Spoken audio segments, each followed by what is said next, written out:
ہم بتا چکے ہیں کہ نبوت کے 11ویں سال موسم حج میں یثرب کے 6 آدمیوں نے اسلام قبول کر لیا تھا اور رسول اللہ صلی اللہ علیہ وسلم سے وعدہ کیا تھا کہ اپنی قوم میں جا کر آپ کی رسالت کی تبلیغ کریں گے۔ اس کا نتیجہ یہ ہوا کہ اگلے سال جب موسم حج آیا یعنی ذی الحج 12 نبوی بمطابق جولائی 621 عیسوی تو 12 آدمی حاضر ہوئے۔ ان میں 10 خزرج سے اور 2 اوس سے تھے۔ خزرج کے 10 میں سے جابر بن عبداللہ بن ریعاب کو چھوڑ کر باقی 5 تو وہی تھے جو پچھلے سال آ چکے تھے، جبکہ نئے 5 یہ تھے: معاذ بن حارث یعنی معاذ بن افرا، زکوان بن عبد القیس، عبادہ بن سامت، یزید بن ثعلبہ، عباس بن عبادہ بن نزلہ، اور اوس کے 2 آدمی ابو الحسم بن التیہان اور اویم بن سائدہ تھے۔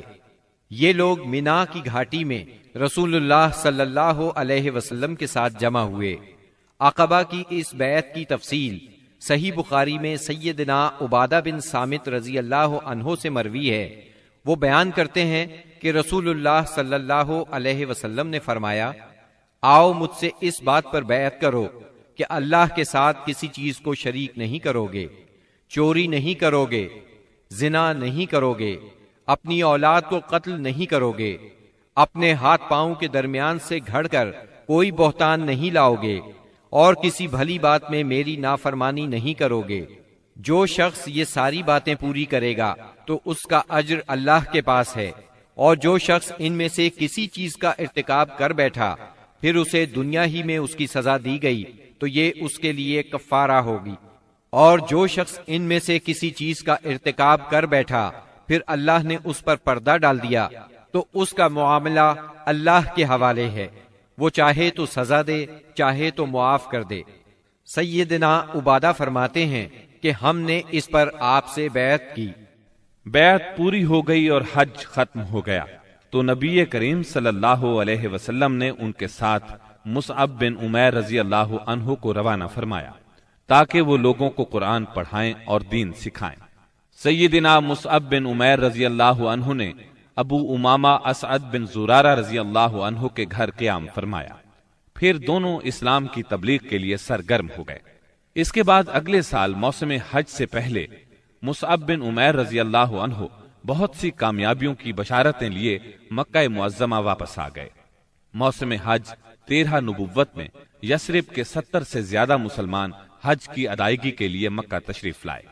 یہ اپنی قوم کے مشرک حاجیوں میں شامل ہو کر آئے تھے۔ مسلمانوں نے طے کیا کہ رسول اللہ صلی اللہ علیہ وسلم کو مدینہ منورہ آنے کی دعوت دیں گے۔ چنانچہ یہ لوگ ایام تشریق کے درمیانے روز یعنی 12 ذی الحجہ کو رات کے وقت جمرہ عقبہ کے پاس گھاٹی میں جمع ہوئے۔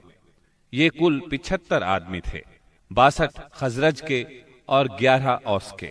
ان کے ساتھ 2 عورتیں بھی تھیں، اور یہ اجتماع بالکل خفیہ طریقے سے ہوا۔ نبی اکرم صلی اللہ علیہ وسلم اپنے چچا سیدنا عباس رضی اللہ عنہ کے ساتھ ان لوگوں کے پاس پہنچے۔ سیدنا عباس رضی اللہ عنہ ابھی تک مسلمان نہیں ہوئے تھے، لیکن اپنے بھتیجے کے معاملے میں اطمینان چاہتے تھے، اس لیے سب سے پہلے انہوں نے ہی بات کی۔ بولے، رسول اللہ صلی اللہ علیہ وسلم اپنی قوم اور اپنے شہر میں عزت اور حفاظت کے ساتھ ہیں، لہٰذا اگر تمہارا یہ خیال ہے کہ تم انہیں جس چیز کی طرف بلا رہے ہو اسے نبھاؤ گے اور انہیں ان کے مخالفین سے بچا لو گے تو تم نے جو ذمہ داری اٹھائی ہے اسے اچھی طرح جان لو، ورنہ ابھی سے انہیں چھوڑ دو۔ ان کے جواب میں اہل یثرب کے ترجمان سیدنا برا بن معرور رضی اللہ عنہ نے کہا، ہم رسول اللہ صلی اللہ علیہ وسلم سے سچے دل سے وفاداری کا ارادہ رکھتے ہیں، اپنی جانیں ان پر نچھاور کر دیں گے، لہٰذا اے اللہ کے رسول آپ بات کیجئے اور اپنے رب کے لیے اور اپنے لیے جو عہد و پیمان پسند ہو لے لیجئے۔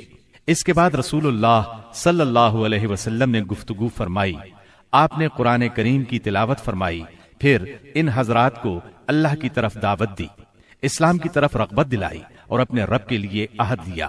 فرمایا، تنہا اسی کی عبادت کرو اور اس کے ساتھ کسی کو شریک نہ کرو۔ اس پر اہل یثرب نے کہا، ہم کس چیز پر آپ سے بیعت کریں؟ نبی کریم صلی اللہ علیہ وسلم نے فرمایا، چستی اور سستی ہر حالت میں بات سنو گے اور مانو گے، تنگی اور خوشحالی ہر حال میں مال خرچ کرو گے، بھلائی کا حکم دو گے اور برائی سے روکو گے، اللہ کے راستے میں اٹھ کھڑے ہوگے اور اس سلسلے میں کسی ملامت کرنے والے کی ملامت کی پرواہ نہیں کرو گے، اور جب میں تمہارے پاس آ جاؤں تو میری مدد کرو گے، اور جس چیز سے اپنی جان اور اپنے بال بچوں کی حفاظت کرتے ہو اسی سے میری حفاظت کرو گے، اور تمہارے لیے جنت ہے۔ سیدنا عبادہ رضی اللہ عنہ فرماتے ہیں کہ ہم نے آپ سے اس بات پر بھی بیعت کی کہ حکومت کے بارے میں اہل حکومت سے جھگڑا نہیں کریں گے۔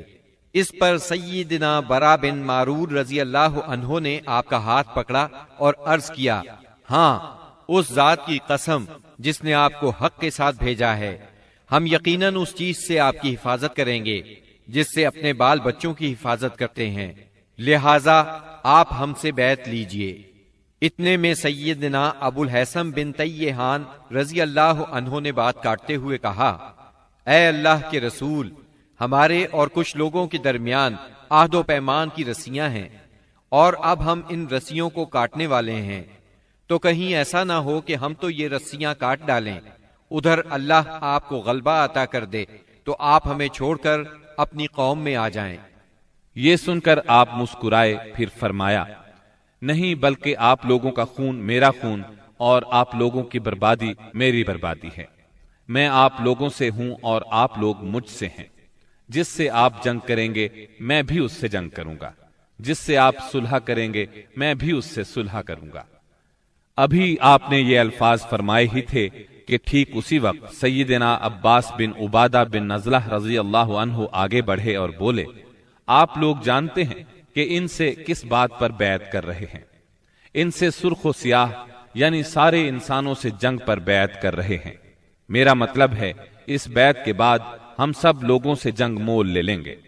اس لیے اگر آپ کو اندازہ ہے کہ جب آپ کے اموال کا صفایا کر دیا جائے گا اور آپ کے معزز لوگ قتل کر دیے جائیں گے تو آپ ان کا ساتھ چھوڑ دیں گے۔ اگر ایسا کرنا ہے تو پھر ابھی ساتھ چھوڑ دیں، کیونکہ اس طرح دنیا اور آخرت کی رسوائی ملے گی۔ اور اگر آپ لوگوں کا خیال یہ ہے کہ مال کی تباہی اور معزز لوگوں کے قتل کے باوجود عہد نبھائیں گے تو پھر انہیں لے لیجئے، کیونکہ یہ اللہ کی قسم دنیا و آخرت کی بھلائی ہے۔ تب ان لوگوں نے کہا، ہم انہیں اپنے مالوں کی تباہی اور معزز لوگوں کے قتل کے خطرے کے باوجود ساتھ لیتے ہیں۔ اللہ کے رسول بتلائیے اس کے بدلے میں ہمارے لیے کیا ہے؟ آپ نے فرمایا، جنت۔ اب لوگوں نے کہا، اپنا ہاتھ پھیلائیں۔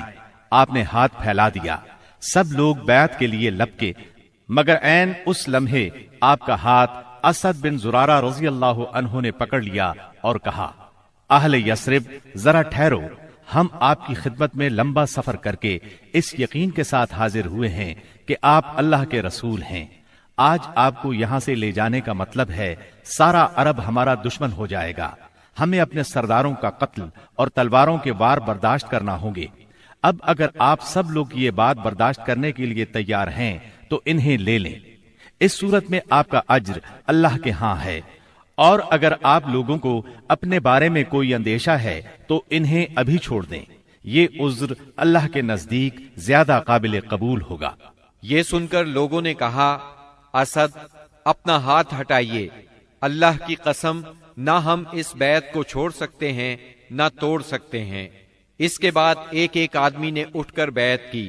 راجح ترین قول کے مطابق سب سے پہلے بیعت کرنے والے خود اسد بن زرارہ رضی اللہ عنہ تھے۔